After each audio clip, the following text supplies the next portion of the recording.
kitu ni kitu mzuri sana, lakini nimekuwa katika chuo kikuu na nikaona ukituwekea street light, unajua tuletea president, lakini wakati MCA alisimama kuongea akaomba choo.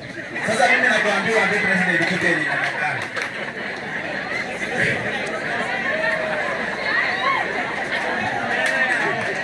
Mheshimiwa, mimi naomba tafadhali, kwa sababu najua una uwezo. Antiza Seka, unaona huyu Seka ni nani?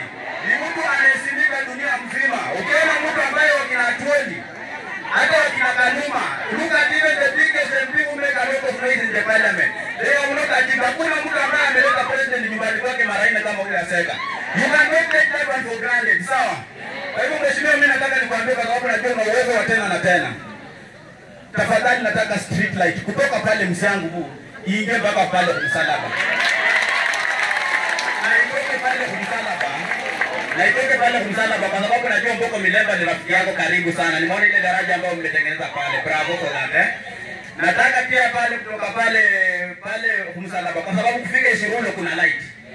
Pia tukue na light so that we can work even if it's not 24 hours economy.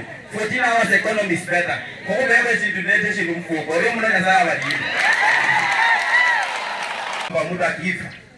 Ati ndo taa yako imesimama kwa sababu I was promised by Dickson na KTV a lot of money. Nikaongea kwa ile matanga na ukaniita. CDF ikiwa na kina Riko. Wakanipatia 80,000. The first person who made 20,000 cash money, mpesa kadabasi ambazo naenda na mtimoni 20,000. Na sasa kaona ndio school ndio ile nje. And sometimes this one I want to speak, ndio nikifika katika tamati mimi niongeleshe vijana wa Baluya. Kwa sababu wakati tunapotembea kule Kiambu, tunatembea kule Murang'a, tunaona ya kwamba kondoo zinalala kwa njia. Tunamaji na unaizukatika muda mrefu sana. Ni wakati hawana wewe halanga mlole. Kama president yake kauza ano hane, kulase kauna. Ni mwenyewe ni mradi. Mwenyewe ni mradi. Tafadhali mimi nataka niambie vijana wangu wa Baluya. Tutumie akili. Na hata tunapokuwa kule Nairobi tukumbuke ya kwamba huyu Seka alituelimisha ili tubadilishe maboma yetu. Tushende katika maandamano. Sawa? Mheshimiwa, mimi nataka nikuombe kitu tafadhali. Katika hii Msiangu huu